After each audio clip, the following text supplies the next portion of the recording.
Film School Africa and the work they do. Sound. We're working with Bluetooth today, so it likes to shut off sometimes. Yes.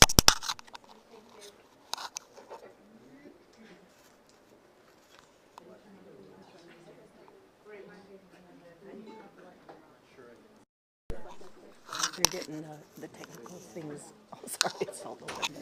They're getting it set up. It'll be just 1 second. And we'll get to see a little bit about the work that Film School Africa does.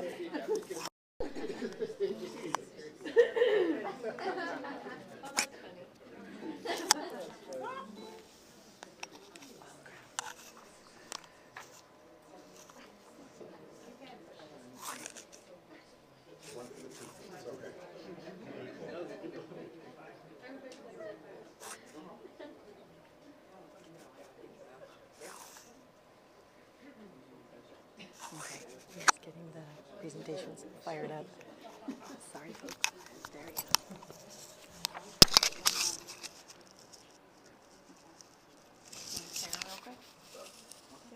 Everybody close your eyes, please. I don't think so. She just has to pair it real quick. Probably an Apple product. Hey, we love the Apple products. When a film school has technical issues, you realize you're not so far off. It's okay. Yeah, we really wanted to make you feel good about yourself.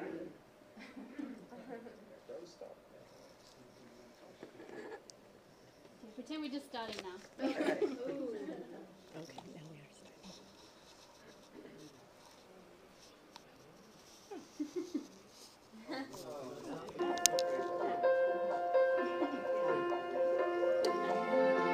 I came to South Africa and I was working in a township shooting a short film. And I had a young man who came up to me and he said that he knew that he was a filmmaker, but that he didn't have any of the tools and he didn't know how, but he just knew that he was a filmmaker. That conversation really stayed with me because I was really intrigued by this idea that someone would have a passion or a desire or dream that has been put in their heart that they can't step into for some reason or other.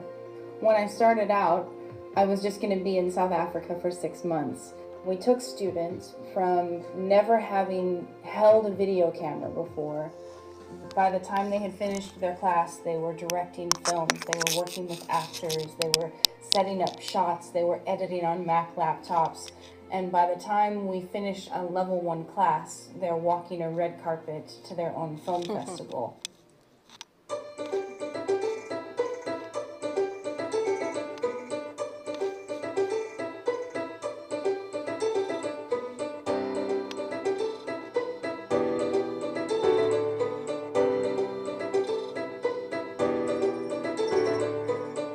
It's been so neat to watch students who are now working on major sets, who have graduated from college, who gain employment because they're employed with Film School Africa, who are now assisting photographers as professional assistants. It's really neat that we get to, in a very short span of time, actually look back and see it working. For 3 to 4 years, I started with this. I did my level 1, I did my level 2, I did my level 3. Kijk even sent me to do a course. It's at the varsity. When that process was finished, we started the film school in Australia. Finally, I had a purpose. I know what I was doing and where I was heading. One of the things that I really learned in the process of that first class was that it wasn't just about equipping students with film skills, but really it was about a form of art therapy. It was teaching students how to use their own stories to create art. It was about working through and processing trauma through the use of film so that they could actually be healing in the process of learning.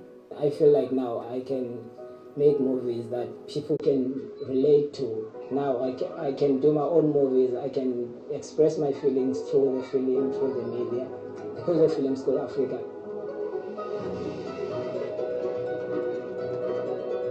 Many of our students may have heard that they're not good enough, that they can't achieve something, that they don't have the potential to actually reach their dreams. But I've experienced something quite different. I watch them, and there's joy, and there's laughter, and there's fun, and there's talent.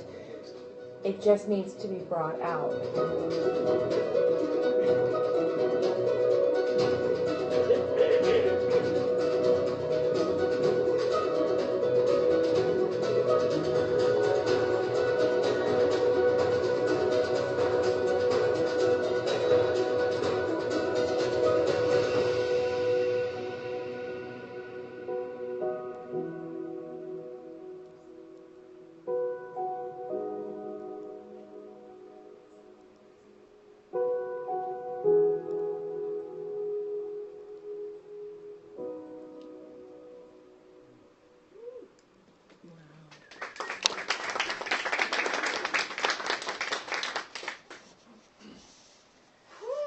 Emotional because I know these kids and I know their stories and I know where they come from and what they're doing now, and it's so fun.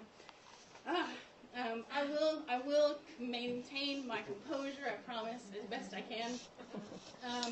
But I wanted to just first kind of talk you through tonight. You can see snacks. That part is done. There are no more snacks. Everything that's left is for us after. No, it's fine. Enjoy the snacks and help yourself to everything after. Grace of Cakes really generously gave us these desserts that are just amazing. Starbucks was awesome and did us a solid and gave us some coffee. So that's really just amazing. We're really grateful for those things. Welcome. That was Dave. It's done. Do you feel welcome? You good? You're good? Okay.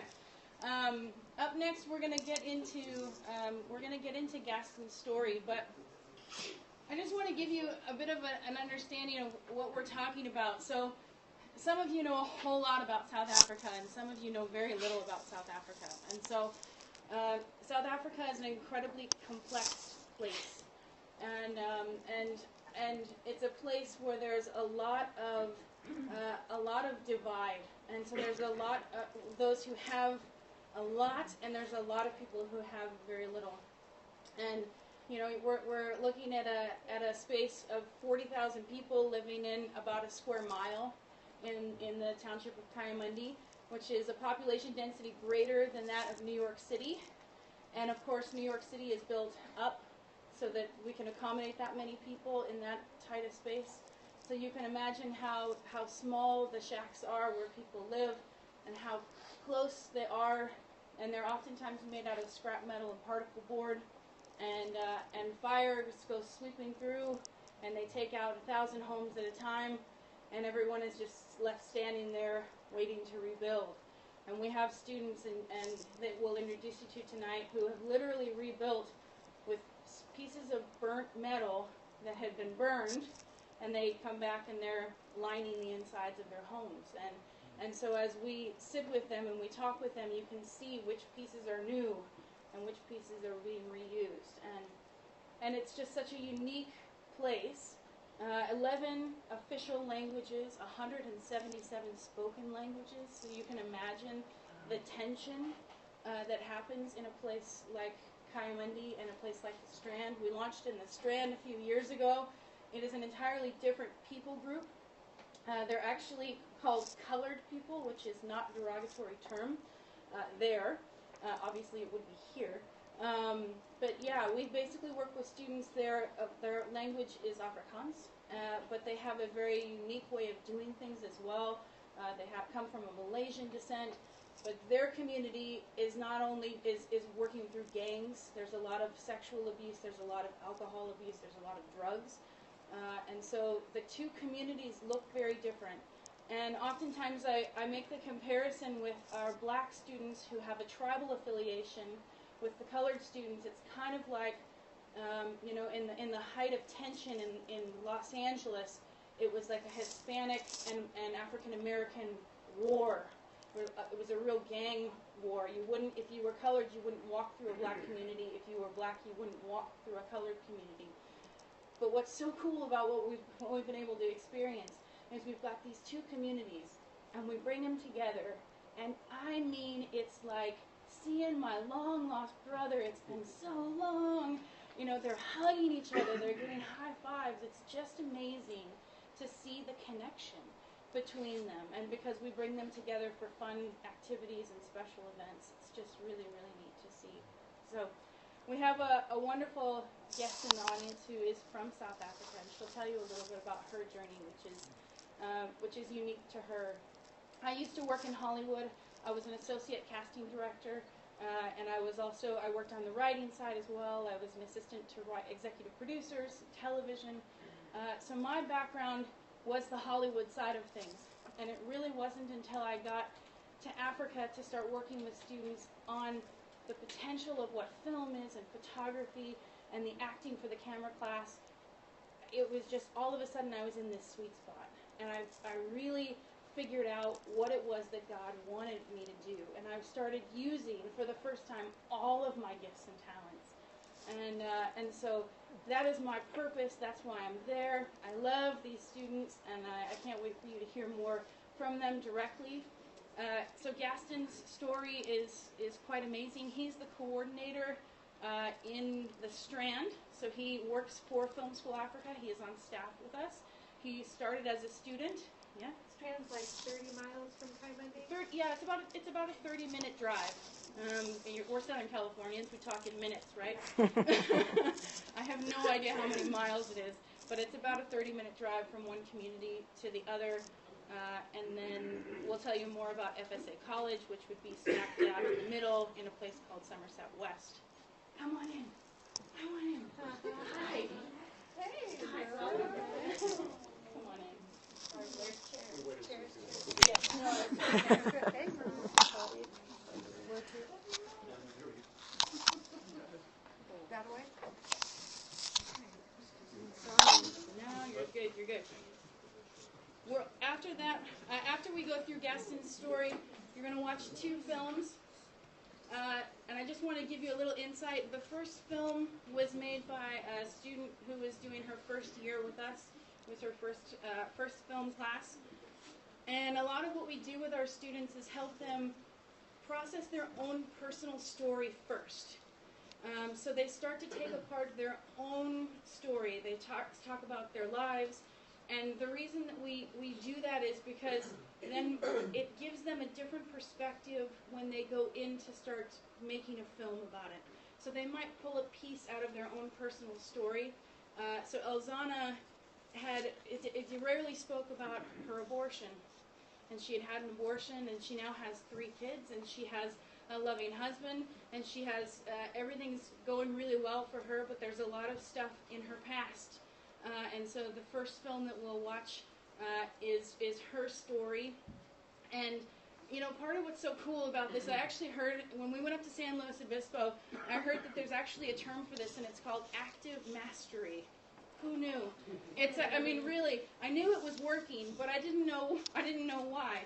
But the idea of giving someone the tool to actually work out their trauma in a different way helps them to really process it and have a new sense of control. We've had students who were raped, who shot films about rape, and here they are, they're in a room, and all of a sudden they're in a position of power where they once were weak. They're telling the camera person where to go, they're telling the actors where to stand, and all of a sudden there's a very different sense of what this looks like and what it means. We've had young people who sit at the computer and they finish editing their film, and we watch it through, and some have just burst into tears because it's their story that they're watching for the first time. We had one young man who, once we finished, he threw his hands in the air and he said, "I never knew I could do this." and it was just, it's such an exciting and wonderful place to be, but it's also a really tough place to be. The student who shouted for joy was actually murdered 2 years ago, and we mourned his death because he was in the wrong place at the wrong time, and that's what our students are up against. It really is it's a challenge day in and day out. And so our goal is to give them skills, equip them with the skills so that they can get work in what is an amazing industry for film in South Africa, great film and television industry, lots of things happening there, but also help them process that trauma of their circumstances and where they find themselves along the way. And really speak to them in a holistic way where we can.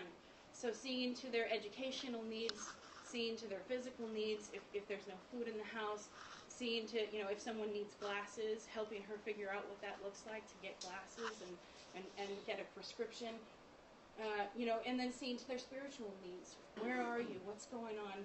How is home? How's that affecting where you are spiritually? And really just walking through that journey with them as best we can. And then the second film you'll see is from a guy named Seathley.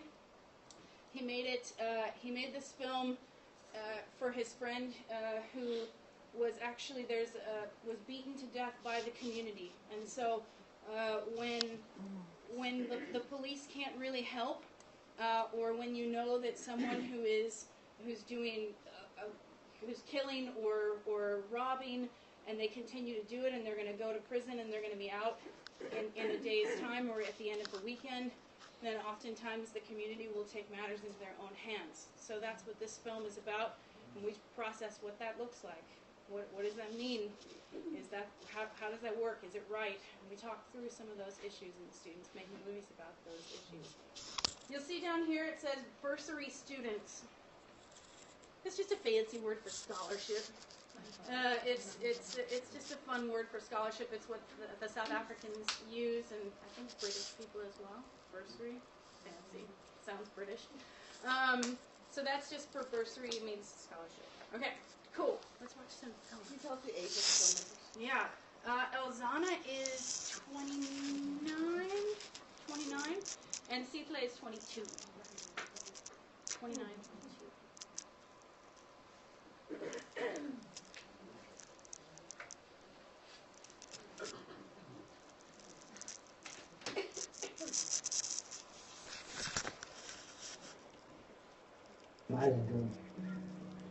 Must do this. This is something that I can try for a week or for a month or for a year. This is Gaster, right, Katie?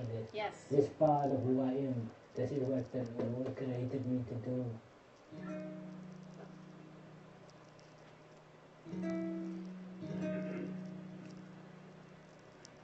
I was like 15, 16 when I first started selling drugs. So me and my friend, we were selling Hendrix and we were smoking. For me, I had a personal issue and challenge with my father, and that's why I went that route in the first place, to get more attention from him. But the more I got involved with the drugs, with the gangs, the father, he drifted away.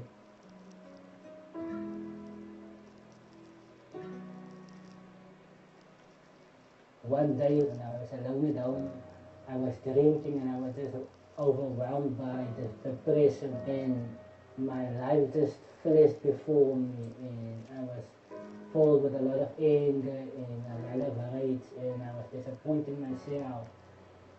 I finally took a beer bottle and I smashed it open and I cut my wrist open here.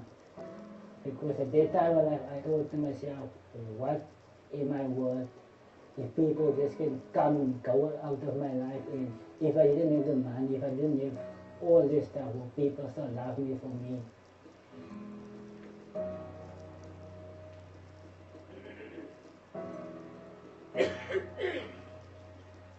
I went to church one day with my family because they were going to church, and I just gave my life to Christ, and from that point on my life changed. I was like instantly delivered from drugs, from the desire to smoke drugs, the desire to drink. I had no desires anymore. The Lord systematically rebuilt my life, gave me back my dignity again, started me to have vision again. One night the Lord told me to make a movie, and I said, God, I don't have no knowledge about this. And finally one of my friends told me about Katie Taylor, who runs a film project in Kayamani. I went and I attended the classes for 3 years. from that point on, the idea came to start a film school in this terrain. And Katie was really supportive in that. They said, yeah, we can do it.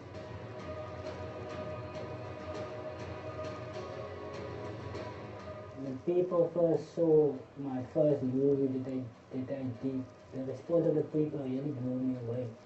Because for the first time I could see the reaction storytelling is on people. I always asked the Lord, I want to do something that nobody else is doing. and it's funny now how I see with the film. Film for me is another method where you can create stuff and you can present stuff in good or bad. It can influence people, it can impact people. So now, what I'm currently doing in the strength is something that nobody else is doing in my community. I want to see people's life really being changed. That is my desire, to change our community and using film as a tool to reach that goal. My responsibility is just to stay faithful and to stay humble and to serve my community the best way I